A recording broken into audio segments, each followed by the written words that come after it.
कैसे करते हैं, इसको कितने समय के लिए करना चाहिए, कब करना चाहिए और इसको करने से क्या लाभ मिलता है, इसके बारे में बात करेंगे। तो सबसे पहले हमें जान लेते हैं कि वज्रासन एक ऐसा आसन है जिसको हम कभी भी कर सकते हैं, चाहे आप खाना खाए हुए हो, चाहे खाना खाने नहीं हुए हो। खाली पेट अलग लाभ करता है, यदि आप खाना खाने के बाद करते हो तो इसका अलग लाभ हो जाता है। बट वज्रासन आपको किसी भी जब आप कभी भी करते हो तो ये आपको बेनिफिट ही प्रदान करता है। तो बेनिफिट्स के बारे में हम आगे बात करेंगे, बट हम ये जान सकते हैं कि वज्रासन को आप कभी भी कर सकते हो 24 घंटे में, जब आपका मन करे सुबह शाम दोपहर को खाना खाने के बाद, खाना खाने से पहले। तो इसके अलग अलग बेनिफिट्स होते हैं, उसके बारे में आगे बात करेंगे। तो सबसे पहले हम ये जानते हैं कि वज्रासन कैसे करते हैं, बट करने से पहले हम भी जान लेते हैं कि जिनसे वज्रासन का अभ्यास नहीं हो पाता है या जिनको लगता है कि मैं वज्रासन में नहीं बैठ पाता हूँ, तो उनको 3 से 4 जो सूक्ष्म व्यायाम होते हैं उनका अभ्यास करना चाहिए, जिससे आपके काफ मसल्स, एंकल जॉइंट, आपके नी जॉइंट और आपकी हिप्स जॉइंट का मूवमेंट होगा। तो इससे वो रिलीज हो जाएंगे, रिलैक्स हो जाएंगे, फिर आप वज्रासन कर भी सकते हो। बल्कि आपसे वज्रासन हो पा रहा है लेकिन होल्ड नहीं हो पा रहा है, तो इसमें आप मैक्सिमम टाइम के लिए आप उसे होल्ड भी कर सकते हो। तो सबसे पहले सूक्ष्म व्यायाम करते हैं। सूक्ष्म व्यायाम करने के लिए आपको दंडासन में बैठना है।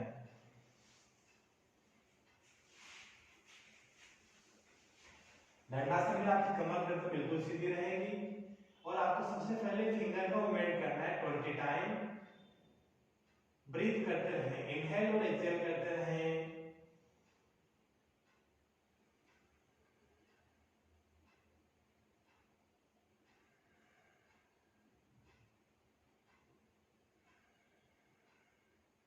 After 20 time, toe stretching, inhale, outside,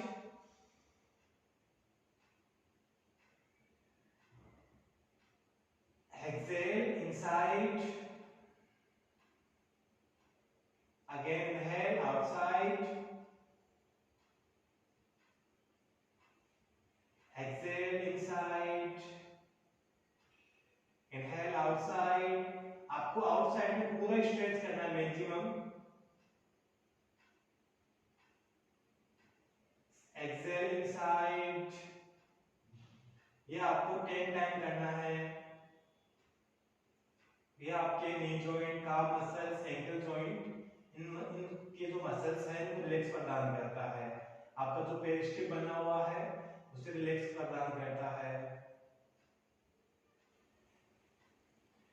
after 10 time rotate, पूरा रोटेशन आगे पीछे दाएं बाएं, half inhale half exhale, 10 time, 10 time both side.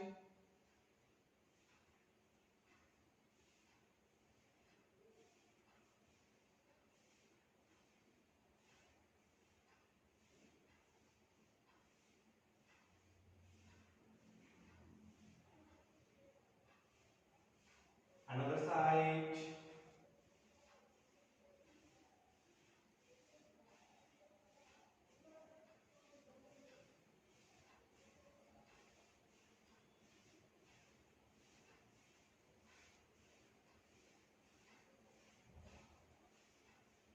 do butterfly,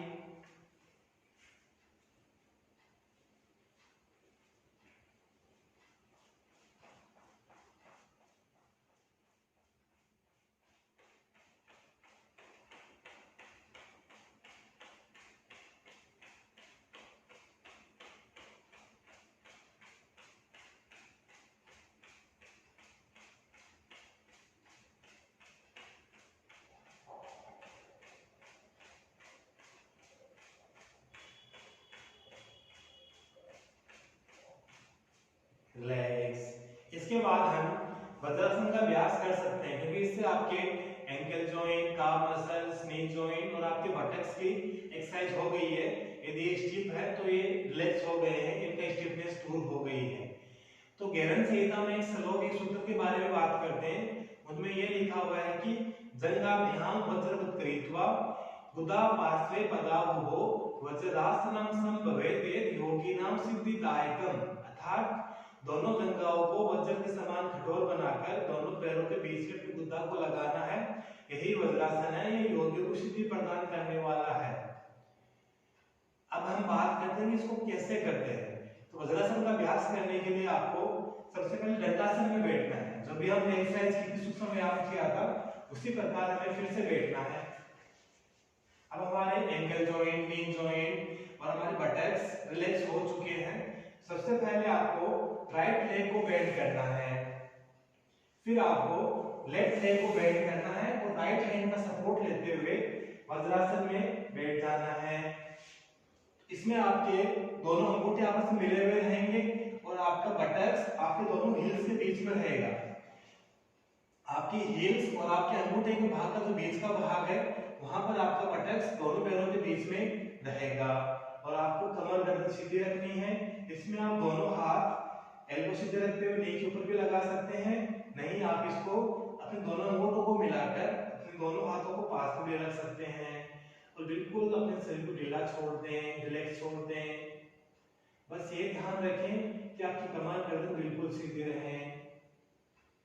ये आसन ऐसा है कि यदि आप इसमें बैठ जाते हैं, यदि आपका एंकल जॉइंट, काफ मसल्स, नी जॉइंट यदि आप इसकी एक्सरसाइज कर लेते हैं तो इसको आप मैक्सिमम टाइम के लिए आप इसमें बैठ सकते हैं। अब हम जानते हैं कि वज्रासन का अभ्यास हमें कितने समय के लिए करना चाहिए। तो वज्रासन का अभ्यास खाना खाने के बाद कम से कम 5 मिनट के लिए करना चाहिए। कम से कम 5 मिनट के लिए, मैक्सिमम इसको आप 10 मिनट, 20 मिनट, 30 मिनट लेके जा सकते हैं as your strength, as your capability. But यदि आप वज्रासन से पहले आप सूक्ष्म व्यायाम का अभ्यास करेंगे तो इसको आप 5 मिनट से ज्यादा भी बढ़ा सकते हैं। तथा जिसको डाइजेशन से संबंधित कोई इश्यू रहता है तो उसको वज्रासन में बैठना है और खाना खाने से पहले यदि कोई पाचन से संबंधित कोई इश्यू है, अनियमितता है, तो खाना खाने से पहले और खाना खाने के बाद एब्डोमिनल ब्रीदिंग करनी है, उदर श्वसन।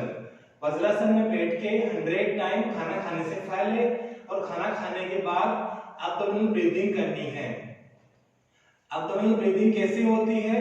जब आप इनहेल कर रहे होते हो तो आपका स्टमक बाहर की ओर आता है, जब आप एक्सहेल करते हो तो आपका स्टमक अंदर की ओर जाता है। बट ये ध्यान रखिए कि खाना खाने के बाद अपने स्टमक को स्ट्रेन नहीं करना है। Do not strain your stomach after meal. खाना खाने के बाद आपको स्टमक को स्ट्रेच नहीं करना है। जो ब्रीदिंग आपकी हो रही है नॉर्मली वही करना है। यदि इसका आप रोज अभ्यास करते हैं तो आपको भोजन से संबंधित कोई इश्यू है, कोई एनीमिया है तो वह दूर हो सकती है।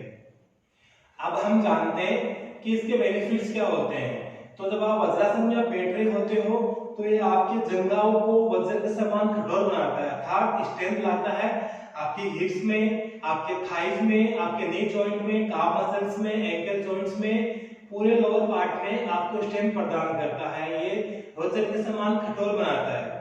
तो साथ ही साथ ये आपके रिप्रोडक्टिव ऑर्गन, डाइजेस्टिव सिस्टम से संबंधित नाड़ियां गुजरती है आपके पैरों से होकर के, पैरों के पास से होकर के। जब आप वज्रासन में बैठते हो तो वह नाड़ियां प्रेस होती है, जिससे ये आपको भोजन से संबंधित अनियमितता को दूर करता है। तो साथ ही साथ ये आपके रिप्रोडक्टिव ऑर्गन से संबंधित कोई इश्यू है उसको भी दूर करता है। तो भोजन से संबंधित क्या इश्यू हो सकते हैं, जैसे हाइपर एसिडिटी बनना, पेप्टिक अल्सर बनना। यदि आप वज्रासन का अभ्यास रोज करते हैं तो आप इनसे छुटकारा पा सकते हैं। साथ ही साथ जिसके बवासीर का, हर्निया का भी कोई इश्यू है तो वज्रासन में बैठ के इसको जल्दी से ठीक कर सकता है, क्योंकि आपकी नाड़ी को प्रेस करता है। जब आपका स्टमक सही रहेगा तो स्टमक से रिलेटेड सारे जो इश्यू होते हैं वो इनसे दूर हो सकते हैं। क्योंकि जब आपका स्टमक सही नहीं रहेगा, स्टमक अपसेट रहेगा तो ये आपके अल्सर बनेगा, तो ये आपकी हर्निया होगा, तो ये आपके बवासीर का इश्यू होगा, तो ही आपकी हाइपर एसिडिटी बनेगी। यदि आपका स्टमक सही रहेगा, यदि आपका डाइजेस्टिव सिस्टम सही रहेगा तो आपको किसी प्रकार की कोई रोग नहीं होंगे।